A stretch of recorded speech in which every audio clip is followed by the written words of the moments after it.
All right, Tim is embarrassed now, so we're ready for hour two. Welcome into hour two. How's everybody doing? Listening on the pod. Well, sit your butt outside.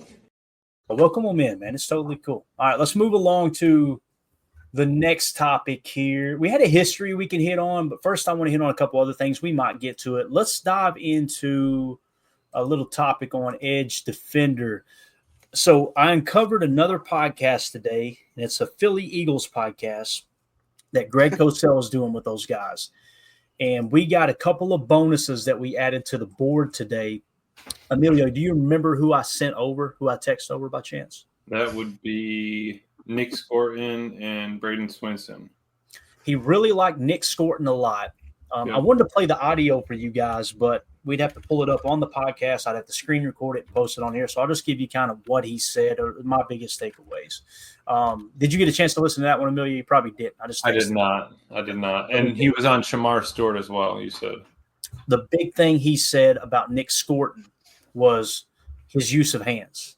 He can it was Braden Swinson that could use his hands in the text, right, that I sent y'all. Nick Scorton was just like, this dude is a great pass rusher. He talked about him at Purdue, where he dominated. I think he led the Big Ten in sacks that year, and then he transferred over to Texas A&M. So he lined up opposite of, I believe it was A&M.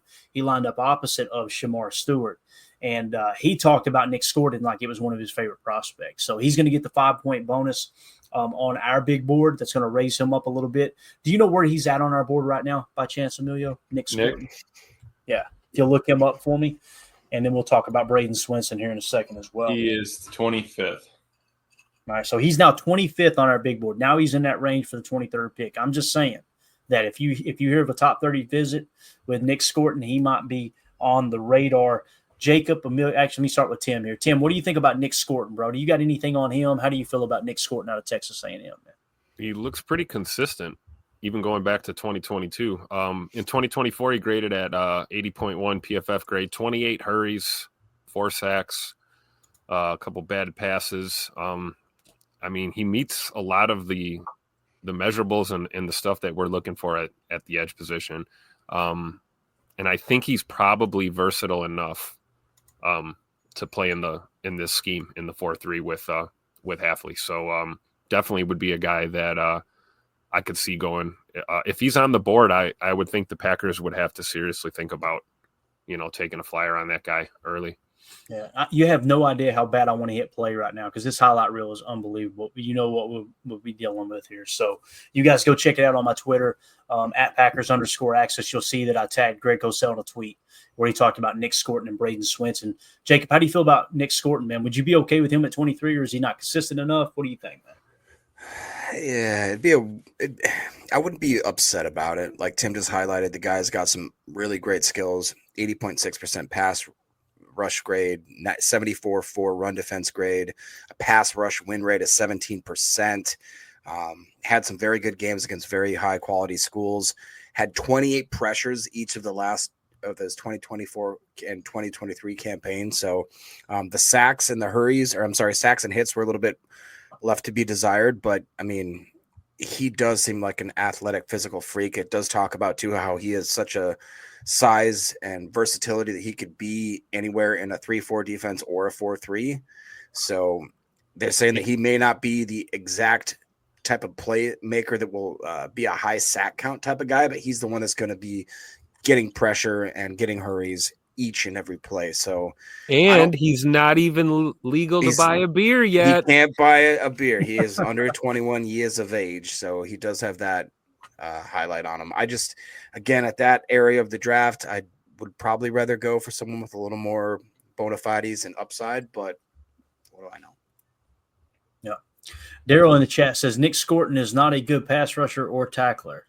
So Greg Cosell does not know what the hell he's talking about every day. Thanks, Daryl. Appreciate you, buddy. Amelia, you got anything to add to Nick Scorton? No. I mean, I think that they were a dynamic duo together. It's a possibility. Everybody's got to be open. I think we're shooting for edge D-line. I think we're kind of narrowing that down as we're looking at it. Wide receiver's probably not going to happen. If a corner falls, maybe. Besides that, I think we're hitting the trenches. Got it. All right. Let's talk about Braden Swinson for a minute. If you guys will pull him up, I think his name, I want to say he has a Y in his name, maybe. Yeah, Yeah, Bradyn. Yep. He's another guy, Tim. You tell me if I'm wrong. I have not given him the time of day whatsoever. But as I sit here on the podcast, 73.2 and 22, 81 flat and 23, 83 3 and 24. Absolutely progressed every single year like we would like. He's played more and more games each and every year, played more and more snaps each and every year. He's progressed his snaps every year, progressed his hits every year, progressed his hurries, which capitalized in 2024. He had 43 hurries. 43. He had 16 in 2023, so that's a huge Exactly. Pass rush grade of 90.3, run defense grade of 69.6, totally fine with that. True pass rush grade of 91.4, and get this, a pass rush win rate of 22.1. And for all you sack obsessed fans out there, he had 9 sacks last year. Wow. There you go. And this goes on. Can I really quick? It says Swinson didn't become a full-time starter until his final season, but in his current form, he shows very active hands and a good understanding of rushing the passer to yield consistently high pass rush win rates. If he continues to get stronger playing the run, he'd become a starting 3-4 edge player with an impact pass rush potential. I kind of have been selling this guy short. Like playing at LSU with that type of size and speed and that kind of production, I'm extremely interested in this dude. I don't know why I have not looked at him until right now. He's got the overall rank of PFF at 47. Gotcha. Emilio, you got anything to add to him? No. All right. I got you. I know you're busy over there. Braden Swinson sits in the 85 spot on our big board. Matter of fact, let me just close this out real quick and I'll get the big board back up. And if there's anybody you want to see on it, y'all let me know. So Braden Swinson is currently in the 85 spot now. All right. PFF grade, he was 74th at his position in 23. And you guys know, I know that Tim and Jacob are reading off the PFF grade specifically. What I like to do is try to step back and go, here's where they ranked amongst all college football players at that PFF's position. got him 45th out of 869 edge players. Got it. Good stuff. So in 2023, he was 74th. In 2024, he was 41st when we took the information down. PFF Big Board had him at 149. The consensus Big Board had him at 87. And Kyle Krabs had him in the 72 spot. He's showing a RAS of 3, which means he had an 8+ RAS. And, of course, he got the Greg Cosell bonus. I'm trying to get RAS to load. Obviously, we're not the only people trying to log in here on it right now. I want to see if that's been updated at all. So he was also yellow too, Clay. That wasn't that AI one. Yeah, so it was probably incomplete, right? Last time we checked. So we'll see if They're showing he had a 40 of a 4.8, so that probably is dragging him down just a little bit there. Decent 3-cone, decent shuttle. Arm length is okay, but a little bit undersized for what he's at. He's at the Shrine Bowl invite. Really, really high touted pass rusher. That's kind of what they say his bread and butter is here. Yeah. And the one thing that I remember Greg Cosell talking about both of these guys, both Nick Scorton and Braden Swinson, was their ability to use power. Like when he talked about James Pierce Jr. today, the big thing that he mentioned was he's a speed demon, right? He needs to learn how to play with power. If he learns how to play with power, dude's going to be a monster. Both Scorton and Braden Swinson can play with power. Now, he talked about Shamar Stewart, and Emilio kind of teased that. He said that Shamar Stewart is everything you want in an athlete at edge. He has everything. He can play at 280, slim down to 267. He said, when you turn on the tape and you see his athletic ability, there's no way this guy's going to make it out of the top 15 is the way he talked. He said, right. but this, and then he said, but, and he said, he needs to learn how to rush the passer. That's what he said. So he has everything we said about Quay before we drafted him. I would say everything. I'm trying to think of another player, LVN. Yeah. That's a good count. Yep. When people say, I want Shamar Stewart, I want to throw up, the funny, snarky remark of we have Shamar Stewart at home. We don't need that, right? Like, and we're hoping LVN takes that next step, but that's really what it feels like. You guys remember LVN was just this freak, right, at the combine. So, me personally, and again, if we're just trusting the board here, if we go and find our boy Shamar Stewart, you see he's in the 16th spot. According to our board, he's well worth the 23rd pick.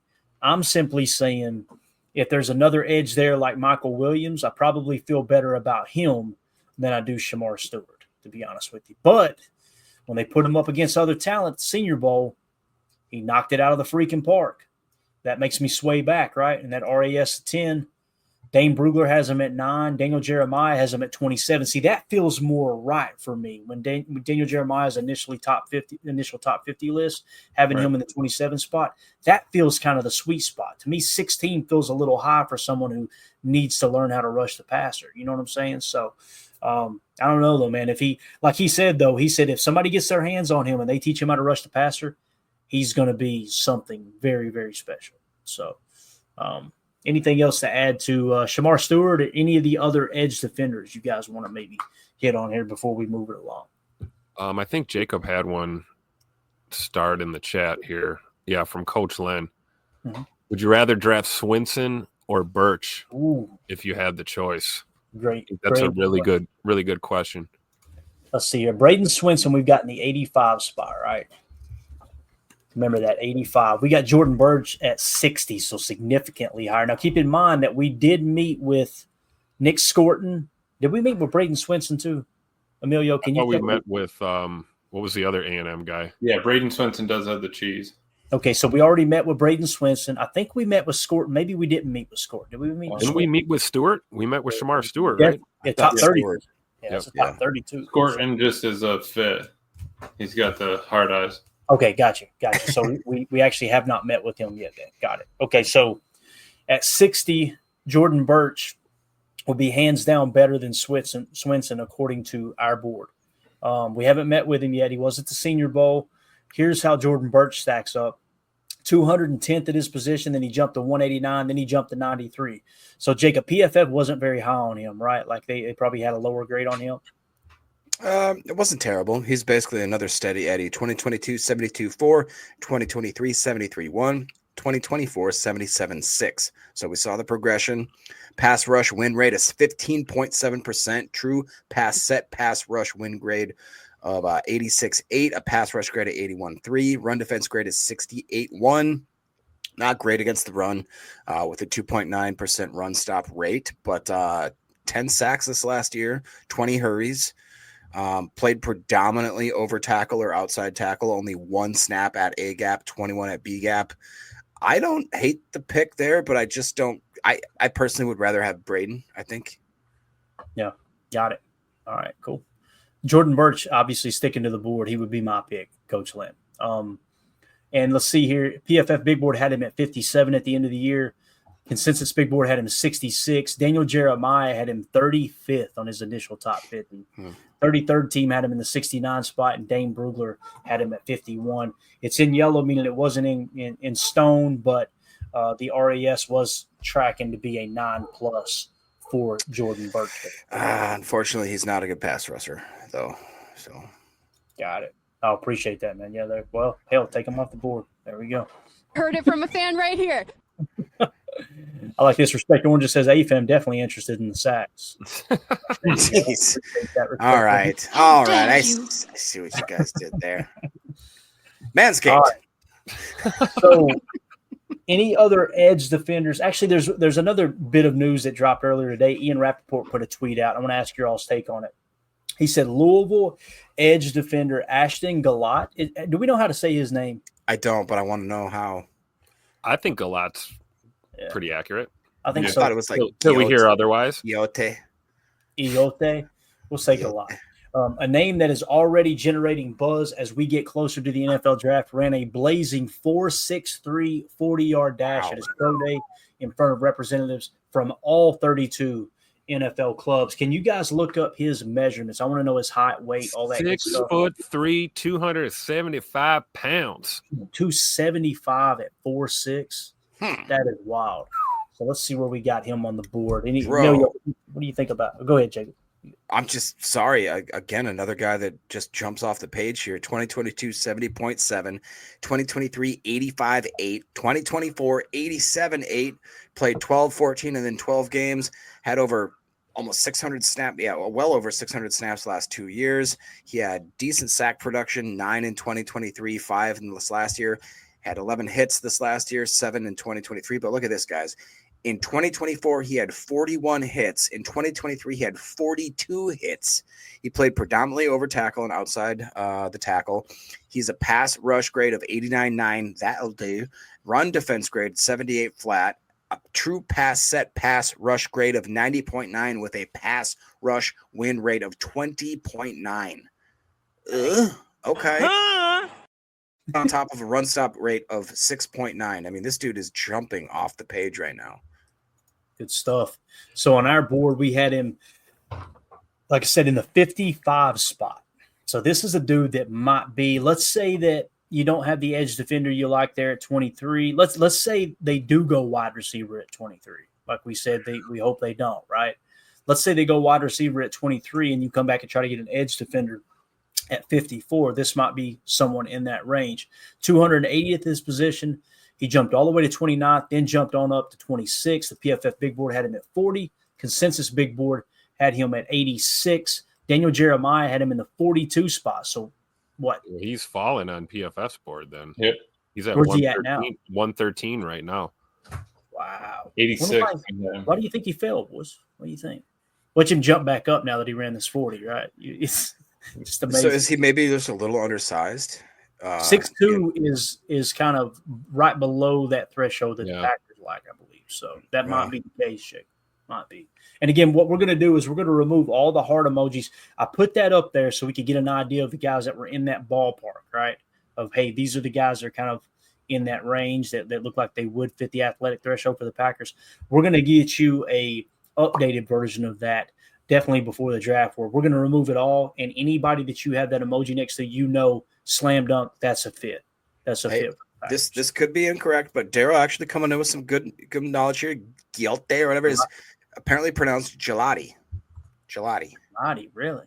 He likes the gabagool, apparently. The gabagool. Emilio, that's your people over there. Yeah, hey, I mean, I thought it was going to be Gillette, like the best a man can get. I know Jacob uses that. No, I don't. Hey, by the way, real I want a question side is, salad. what does Buckets Goldenberg use? He used a machete. Let's be seriously. Oh God, Buckets Goldenberg shaved with chainsaws. Yeah, it was dull. Yeah, dull on both ends. Daniel, he used a rock that he filed down. Daniel Jeremiah had him in the 42 spot. Not Buckets Goldenberg or Gillette. He had Gelati. What was it again? Galati. 33rd team had him in the 55 spot, and then Dane Brugler had him at 71. We were showing a 9+ RAS, but it wasn't final at the time that we gathered that. I And got by the an way, edge that I'd like to take in the first round if we're talking about an edge in the first round. let's hear it, Tim. I don't even know how to say his name, but he went to Yellen? Ole Miss. Oh. He went to Ole Miss. Yeah, Jared Princely. Ivey? Oh, No, Princely. okay. You mean Yellen? Yeah, there. You God know bless you. Yeah, Princely Monomelian. Is that how you say it? Mm-hmm. I don't know, Sure. Tim. You think we're professional over here? I'm just saying I'd probably take him over Gelato or Gelati, whatever. Gelato. Jesus. Oh wow, yeah, Tim. Where's Princely on our board? We got Princely in the 56 spot. Now, Okay. listen, PFF is off the charts in 2024. He had a down year in 2023, though, according to PFF. The PFF Big Board had him at 37. The Consensus Big Board had him 38. 33rd team had him 53. The main thing that's bringing him down, though, was Dane Brugler had him at 75, and he was showing an 8+ RAS. What do you got there, Jacob? You seem like you were clamoring over him there for a second. Well, I mean, by the way, let me say this. The Packers did meet with him, and it looks like he meets the athletic threshold, too. So. Okay. Nice. So they've seen a 6'4", 6'3", maybe at the shortest around 255. Like you just said, Clayton, this last year in 2024, the guy absolutely balled out. 91.1 grade, 12 games played, almost 500 snaps, 11 sacks, 16 hits, 28 hurries, predominantly outside tackle, pass rush grade of 91.5, run defense grade of 78.7, a true pass rush grade of 90.9, and a pass rush win rate of 22.8. with a run stop grade of 8.6, had the best game of the season against somebody named the Georgia Bulldogs. Have you heard of them? 93.7 grade. Never graded underneath a 60 other than at LSU with a 59.4. Otherwise, the lowest grade of the whole year was basically a 70. Most of it lives in the high 70s, lower 80s, and sometimes in the 90s. That dude, color me intrigued quite a lot. 22.9 years of age, whatever. I can look past that. Looking back here, Braden Swenson's RAS is still incomplete, and Nick Scorton, if I can find it, is also, I think, hold on just a second, almost there. Nick Scorton is incomplete as well. So this is another one, though, that's kind of tough because that Ole Miss line, guys, we're looking at guys like Princely. We're looking at Jared Ivey on the other side. We got Walter Nolan in the middle. I mean, you got Chris Paul at the linebacker. You got Amos as cornerback. Like, which one of these guys actually is pulling that defense? You know what I'm saying? Who's paying the NIL down there? Yeah, what's up, dude? I gotta get him to adopt me as a nephew or something, man. My gosh, that's crazy. Like we talked about it, Tim. Remember we did the college football podcast there in the off season, getting ready for the draft coming up and everything. And it was just like going into college football last year. You looked at it, all the projected potential draft picks going in the NFL from Ole Miss, and it's like they are loaded. Like they recruited their butts off, no doubt about it, man. For sure. Christopher in the chat says Bucky Brooks has Green Bay taking a cornerback out of Michigan. Called him a ball hawk. Where is this player rating? Is he talking about our Will Johnson? Yeah, Will Johnson. That's it. Will. Top 10. He's in the hospital. So Will Johnson is not on our big board, Christopher. I mean, he's a stud. There's no two ways about it. Outside corner, very long frame. He fits the athletic threshold, in the early testing anyway. The big thing for us, though, and why we were concerned about him, you see these two red boxes here, if I can zoom in a little bit. That means he was hurt in 23, significant injuries, and then in 24, significant injuries as well. We haven't been able to get an RAS. That was projected RAS based off of what he had done in the past and the tape and everything. But he's just been banged up, and that's our only knock. If you remove all the injury concerns, I think everybody here would agree. Yeah, PFF Big Board had him at 6. Consensus Big Board had him at 6. Daniel Jeremiah had him at 12. Kyle Krabs had him in the number 2 spot, and Dane Brugler had him at 13. But it's just the injury concerns for me, man. And injuries will make a top 10 player fall, to a spot like 23. And the question is, do you want to take him there? Do you want to take a chance on a player that might be injured? So not in the first round. That's tough, right, Tim? I mean, am I going to give him the 5th-year option? Yeah, I guess it gives you an out if you take the injured guy and you get an extra year with it. Jacob, would you like to say that to the class here before you leave, sir? No. Everybody have a great night. Go Pack, go. I'll see you tomorrow evening.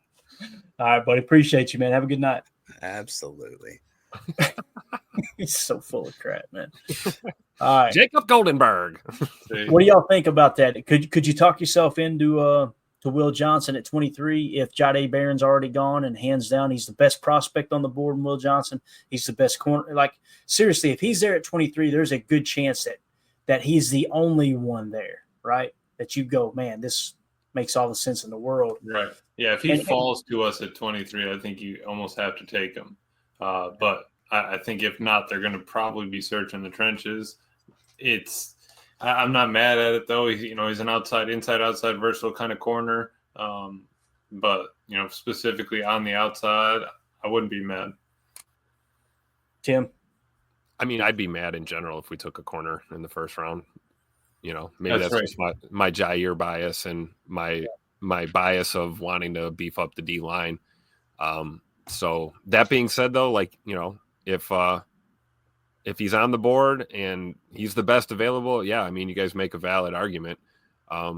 Maybe it's something different. Most guys get hurt after we draft them. So maybe he's got all the injuries out of the way before he comes to the NFL. So, it could do worse. Make no two ways about it. If the Packers end up drafting it, means they vetted enough to be comfortable saying, all right, the injuries he sustained up to this point will have no bearing on his future. Right. But see, they said that last year about Marshawn Lloyd. and we saw Marshawn Lloyd not play any football last year. He had a hamstring issue coming out of USC. So you're talking about third round pick though, right? Third round, right. So not first round, but I'm just saying we've heard that before, that their injury concerns nothing to worry about, and then the guy misses 90% of the year. So very true. Good point. Greg Rice says it was a shoulder injury suffered during a tackle in September 2024, causing him to miss time early in the season. Turf toe, tore ligaments in his toe in October of 2024, which sidelined him for several months and prevented him from participating in the NFL Scouting Combine. Then he had a hamstring injury suffered in early 2025 while training, which kept him out of Michigan's pro day in March. That's tough, man. wow, so that's recent, the hamstring. Oh, yeah, definitely. No doubt about it. And here we go. He plans to hold a private workout on April 14th, just before the draft, to showcase his recovery and skills. There you go. That might answer the question, right? Right. Still, though, Emilio, in the back of your mind, you're going to be thinking, it'd be different if it was one injury, two injury, even three. You're talking about 4 or 5 different types of injuries, right? Yeah, and the way the turf toe is, man, I just wouldn't. That is just not fun. Sucks. So that's not something I would want to know, that possibility of reoccurring. Though he's one of those guys where you wouldn't even waste a top 30 on him, because there's almost no shot he falls to you. And if he does, you're like, well, what are we doing? Are we going to run this card up right now, or what? He's screaming at us at the top of the board. If you're looking at the horizontal, once we get to it, he would be at the top. He'd be at the tippy top. So if Travis Hunter wasn't there, he'd be right next. We'll step into the kitchen and get some more wings and pizza, and Tim will just take him off the board while we're not looking. Like, now he's just slide it off to the side. Exactly. Appreciate that information, Greg and Ron. You guys are awesome, man. Thank y'all so much. SDM40 says, you guys see Sims wide receiver ranking. You got Travis Hunter 1, then you got K. Williams. Who's K. Williams? Kyle Williams? Is that who the hell is he talking about? K. Let's see. Savion Williams. Savion Williams would be number 2. Is that what he's saying?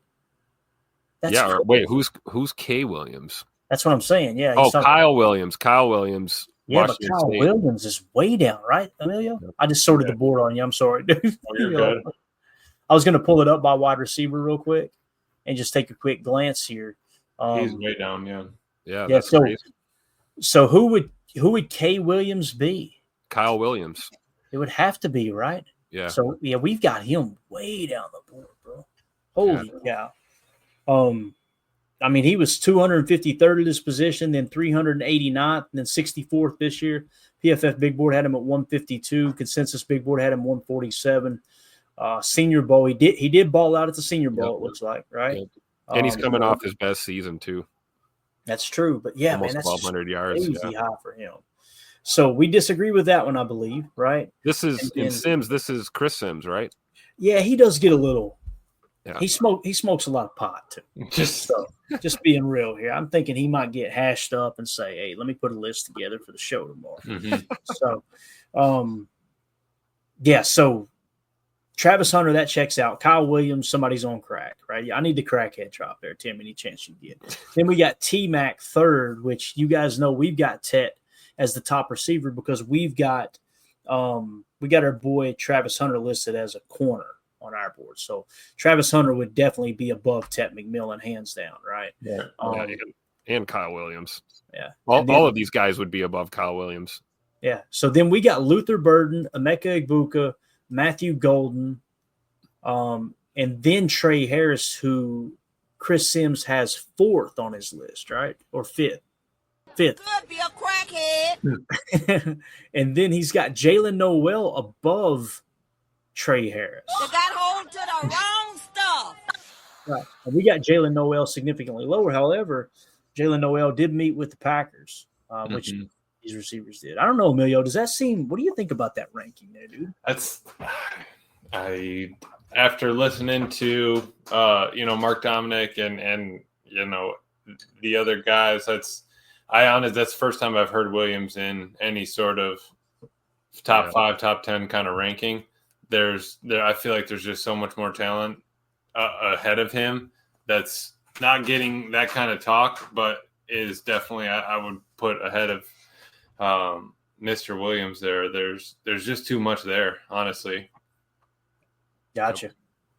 And I don't think Jalen Noel's a bad receiver. It's just there's just too many people above Right. him. No, and that's where we fall back to why are we going to reach on the first round just to get a guy, pay him that extra money when you probably have 3 or 4 in a cluster right there that you'd be happy with. It would be one of those where you might trade back and do those kind of little things. If there's 3 of those options, one gets pulled, you only went back 2 spots, you're still good.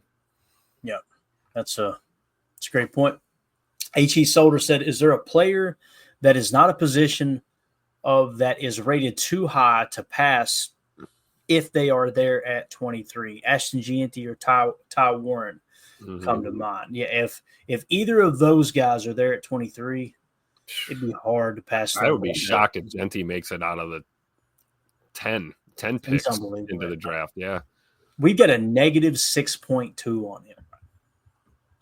Understand, guys, that's like he's one tier higher than Travis Hunter. Right. And then it's basically in his own tier as Ashton Gianti. And then you have Travis Hunter and Abdul Carter. And then you have, let me count it off here for you. Then you got Mason Graham and Cam Ward in the next tier.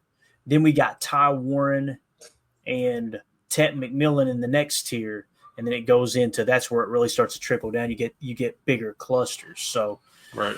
If Ashton Gianti was there at 23 or Ty Warren was there at 23, run the card up. I don't care what anybody says. Let Goody just go lock your door so the fans can't get to you in your office and just make the pick. I don't know. What do y'all think about that? And do you guys have one or two that you might think that's another one I would do? The value's too good. Yeah.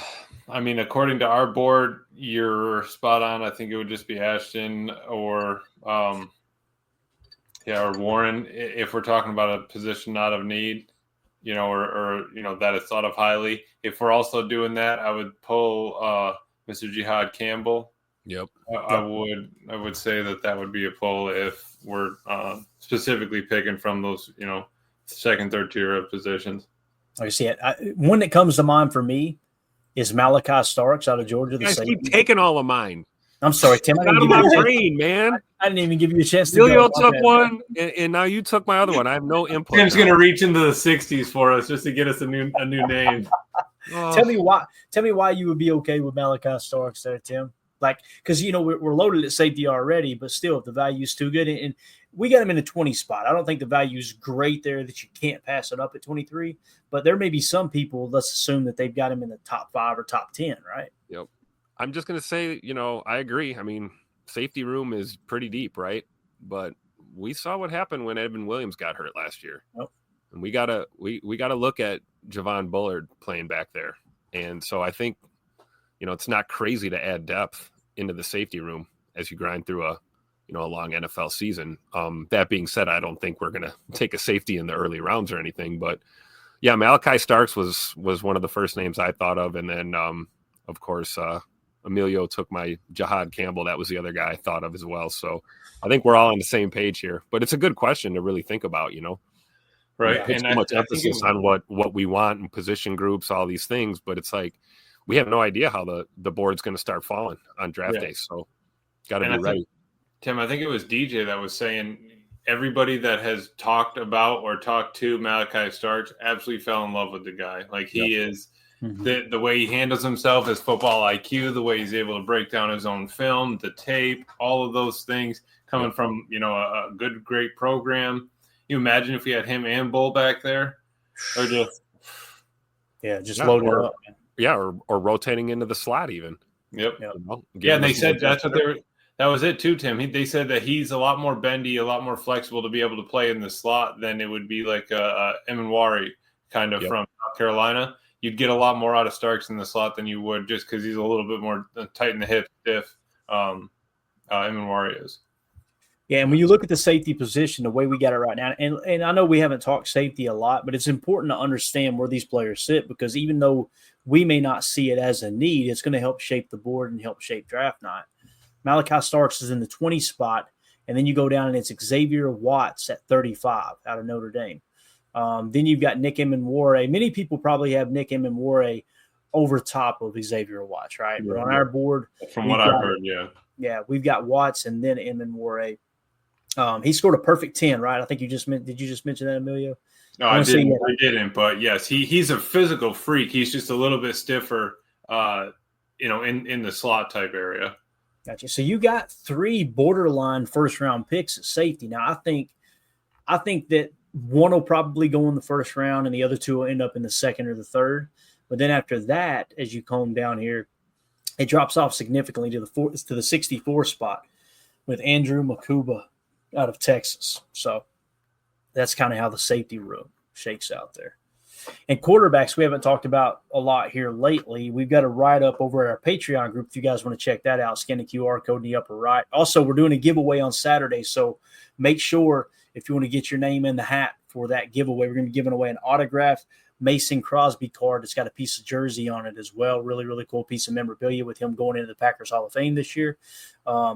Actually, hold up a minute. Yeah, he retired. He officially retired, right? Is he going into the Hall of Fame? Am I thinking right, guys? Yeah. No, Mark Murphy is the only inductee. Is he the only one this year? Yep. So Yep. we know Mason will be in the Packer Hall of Fame, but he's definitely retiring this year. So that's already a done deal, retired as a Packer. So we're going to give that away. What we do is if you're a member of one of the 3 tiers in the Patreon group, it can be the cheapest, the $3 tier. You get a bunch of different extra content in there. A lot of different breakdowns and stuff that we've been throwing out, as well as you get access to this draft board so you can kind of comb through it yourself and see what we're talking about. And we'll put everybody's name on the pinky wheel and spin that sucker and give it away to one lucky winner. We got a lot of giveaways coming up here in draft season, a lot of stuff that we got to give away. So make sure that you get entered into that. But, yeah. Anybody else want to answer? Is there another player that comes to mind here for H.E. Solder? Do you got any parting thoughts? Just to add to that, Campbell, the linebacker, would pull the trigger just because he came into Alabama as an edge, but they had 2 first round edge picks, and I can't even think of their 2 names. So they backed him. They basically said, "You're not going to get any playing time. We have 2 elite studs on the edge. Let's move you to stack backer," and he still crushed it. And that's what happened to Jahad Campbell. Is that what you're saying? Yeah. You didn't know that? I did not know Who is that. I want to say Turner and Dallas Turner or somebody else, the 2 edges that Alabama has had that were just elite. They brought him in as a freshman, and you go, "Hey, I'm not going to play. Let's back him up. He's an athlete. Let's put him in a stack backer." So he can rush the passer. He can do that. He knows how to, and he's got the skills for it. It's just they asked him to be a stack backer. Yeah. That's wild, man. Some people you kind of get that feel with Quay when he's on. Like, he's just a freaking athlete and he's just a football player. Like, That's how I feel about James Pierce Jr. this year, is when you watch him play, man, the way he tackles the ball carrier, he's a sticky tackler, and he's got so much burst, so much speed. He's just such an athlete. Like Greg Cosell said, he's sitting at like 245. He's built like a safety, but the dude can rush the passer. It's wild. If he learns how to play with power, he's going to be unbelievable. H.E. Solder in the chat says, "Give me Hunter Waller if they pick a safety in 2025. I think he's out of Wisconsin. Is that right, boys? That's correct. I want to say he's on the 200s. Yeah, we've got him a little lower, Solder. Let me explain why. And the Packers did meet with him, however, probably at the Senior Bowl, I would imagine. We got him in the 279 spot. And the main thing that's bringing him down, like in 2023, he was the 10th best safety. That's wild. Because in 2024, he dropped all the way to 327th at the position. PFF Big Board had him at 185, but the consensus Big Board had him at 265 at the end of the year. We're showing a 9+ RAS. So if you removed the 2024 PFF grade and the consensus Big Board, it just went off of what PFF Big Board said and what the 2023 grade was, he'd be much higher. But we do have him in the 279 spot currently. And hopefully we'll get information from Daniel Jeremiah, Kyle Krabs, and Dane Brugler when they finalize their list. Maybe he'll creep into one of their top 100 or top 150 that we could throw up on the list as well. So there it is, SDM40, if he's confirmed here, 9.21 RAS for him. So that is a significant 5+. Anything else, gents? One other running back other than Genty that we were talking about. You guys pulled up Omarion Hampton out of North Carolina. Damn. Holy crap. You know what I heard? You know what I heard earlier, Tim? That if Genty goes before the top 10 or in the top 10, that there's a possibility the Bears are taking Hampton at 10. Hampton. Yep. Right. I could see it. Here's what's crazy about him, Tim. 356th at his position in 22. Then he jumped all the way to 24th. Then he jumped to 20th. PFF Big Board had him 23. Consensus Big Board had him 52. DJ said he's 29th. Kyle Krabs said 54. Dane Brugler 36. You get the 9 plus RAS, and then look at this. Greg Cosell gave him the bonus too. Greg Cosell loved his tape, loved it. So 1,600-yard season last year, man. Yeah, coming off a 1,500-yard season the year before. I mean, that's crazy. Somebody to keep an eye on. Yep. Yeah. All right, good deal. So everybody appreciate you hanging. Oh, go ahead. I was going to get you real quick. Give me over, under, or push on these, all right? It's the average number of players drafted over the last 5 NFL drafts in the first round. This is the average number of players per position, okay? I just want in the first round. Yep, in the first round only, or over the past 5 years. I just want an over, under, or a push on who's getting drafted here, okay? All right. So we had quarterbacks on average, 4 are taken. Push. Ooh, 4. Because last year there were 6, right? Mm-hmm. And so everybody talked. This first round of the draft, are we drafting more than 4, less than 4, or is it a push? Talking about this year in the first round. This year. If I had to guess on how many quarterbacks will be taken in the first round this year, I personally think it's going to be Cam Ward, Shedeur Sanders, Tyler Shuck, and Jackson Dart. I think 4 this year. That's okay. Me. Push. I like that. DJ and Buck both had him as unders on the QBs. Did they really? Okay. Yep. Running backs, an average of 1 is taken in the first. Over under. I think you're going to get 2 this year, so I'm going over. I think GNT and O'Mary and Hampton will probably go. I really do. What about you, Tim? Yeah, Tim, what do you think? Yeah, I would take the over on that. Over? Okay. I think at least 2. Yep. They thought the same. They also thought possibly 3 could go with either Judkins or Henderson making that as well. Ooh, so wow. That's also a possibility. Okay, wide receivers. We're at 5.6. Let's round that up to 6. Do we think that we could get 6 wide receivers in this first round? Or we could even round it down to 5. Give me 5 wide receivers in the first round. Tim, what would you do, man? Over, under, or push there? 5 wide receivers in the first 5? round. I'd probably push. I'd say 5. Yep. Let's look at the board. Let me cheat. That's 2, 3. I'm going to go under, Emilio. I'm under. Yeah. Okay. That one, I believe they had him as an under as well. Just because there's so much talent on the defensive side this year, and on those fronts, I think that you only have a few options once you get past. I mean, you have LB3, T-Mac, Golden, and Buka. Maybe you can work another one in there, but it's going to be tight. For offensive tackles, tight ends, 0.6 is the average in the first round. Yeah. So we're saying like over 1, right? Over 1, yep. Yeah, absolutely over. Gotta go. Yeah, I think so. Yeah. I think you got Ty Warren and Colston Loveland for sure. I think we're good too there, yeah. So offensive tackles averaging 5.6. Let's just go with 5. Do we think over, under, push? Go ahead, Tim. That's a tough one. That's a tough one. I'll say under. I think it's a push. Man. I think you get 5, and the 6th is off a little bit. So I'd say a push for 5. I think I'm going to be with Tim on this one, just because I think you're going to get Will Cambo, Mimbo, and Banks is going to be hit or miss. Simmons, they said the best athlete. I think we might be under that 5 there. I think we're going to go 4. I believe they had that as an under as well. Okay. They had that as an over, I believe, for tackles.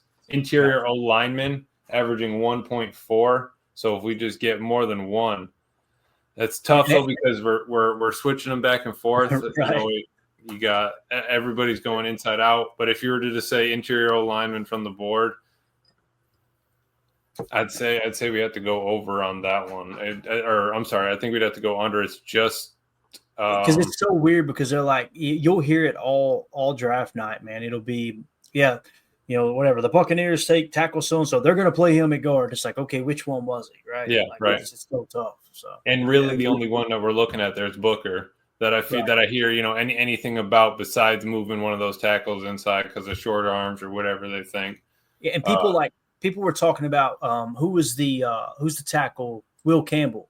Everybody's saying his arms are too short. He'll have to play guard. And then you heard Emery Hunt went off about it. He was like, I'm sick of hearing this. Like this dude can play tackle. Like everybody's all worried about his arm length. So and Ross was saying, hey, with a guy as having shorter arms, you do run into that problem sometimes. But as long as you punch, you set, you time it up right, you can get through it. You got to come. It's easier to get away with a hold too. Your arms are shorter. That's it. It's like you got to come through me. Right. Through me. So that's that. At the end of the day, people forget that. And that's why wrestling backgrounds are so important with offensive line. Hand control, dude. Hand control was crazy in wrestling. You gotta half the battles are slapping around. I mean, you're trying to figure out if you can grab the wrist, if you can grab the arm, forearm, get any sort of pull, any sort of that. And think about that too with what Greg Cosell said about Braden Swinson. Really, really good with his hands. Just saying. Yep. Keep that in mind. Defensive tackles, average of 2. Over. Love it, thing. Man, that's got to be over, right? Over. There's Let's too much. count it off here. They're probably all coming off the board in the first round. 1, 2, 3, 4. I see 4, at least 4 going. What was the over-under on it? 2. Yeah, it's definitely I think we're Coach double. Ben said way over. Yep. Deion Walker won't be one of them, but Okay. Tim, if Deion Walker gets drafted in the first round, y'all are going to see live on camera. Tim's going to lose. I'm going to have a party. Yeah. It's awesome. He's going straight to the Oval. He can't go live. Going straight to the fridge. That's where he's going. Oh man, Get him a nice daddy soda for the win. So this next one, they just because they group them together, they DNs and linebackers. That's edge rushers and stack backers. They're grouping together there. The average of a 6.8. So let's go with 7 of them. Do we think over, under, or push on 7 edge and stack back? Under. 7, right? Let's count them off 7. here. We're talking about edge and linebacker, right? Yep. So we're going 1, 2, 3, 4, 5, 6, 7. What's close? That's going to be. It's going to come down to Ezaraku or Landon Jackson if they slip into the first round, right? To Yep. get us over. I want to say they said over on that one, which is crazy because I think that they really are leaning into having that super defensive draft, whatever they're hearing from everybody in the know there. It's just wild to think that this. I think it's gonna be a crazy defensive heavy draft. Cornerbacks 4.4 on average. Even if we went with 4, what do we think? All right, let's see. If we're going corner, does Travis Hunter count as corner, right? I hate to be that guy, but yeah, I'd say he would be. I mean, I think so too. So we'll go 1. Tim, what's your guess before I count them off, man? Corner. What was the number? 4 is the number. Push. I like it. I'll push. Yep. Hold up a minute here. 4. Yeah, 4. Push. That's what I'm showing too, Tim.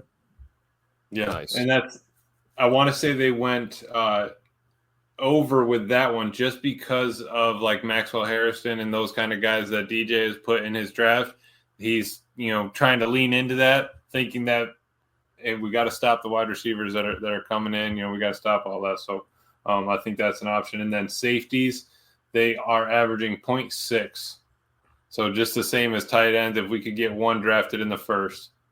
Yeah, I think Malachi Starks goes in the first. Probably Malachi Starks. Yep. Yeah, I do, man. And I wouldn't be surprised, not just because I like Notre Dame, the way people like Xavier Watson, his story, his background, his leadership, high quality dude. I would not be surprised if he helped Nick Emmanwore, guys. Yeah. Physical freak. You know how GMs are on that athletic ability. So wouldn't be surprised if one of those two guys, Xavier Watson or Nick Emmanwore, sneak in the first round too. So there you go. That's good, man. I'm glad you bring that up, bro. Any others? No, that was it. That's good stuff. Glad I remembered to pull it. I had spent all the time typing it out in the text and completely forgot to send it, and then realized you didn't get an over/under on long snappers in the first round. They didn't even bring it up, Tim. I was hoping for one special teamer. Can we get like a kicker on a 5th-year option or something? Oh man, H.E. Soder. What about kicker? I was going to say super chats and we talk kicker. Don't do it. We're out of here. All right, we're way over. Thank y'all so much. Hit that like button. Hit subscribe. Appreciate y'all hanging out with us. Check out the Patreon group. I'm telling you, it's growing like a weed. I think we had like was something like three to 400 visits to the site in the last 2 weeks. It's been awesome, man. If you're listening on the pod, it's in the link right there. Click it, download it from the App Store, and move forward. Just enjoy the content. Yep. All right, everybody have a great night. Appreciate y'all hanging out with us. We'll see you tomorrow, 7 p.m. Central for PTA Live. Take care. And we go. Bye, guys.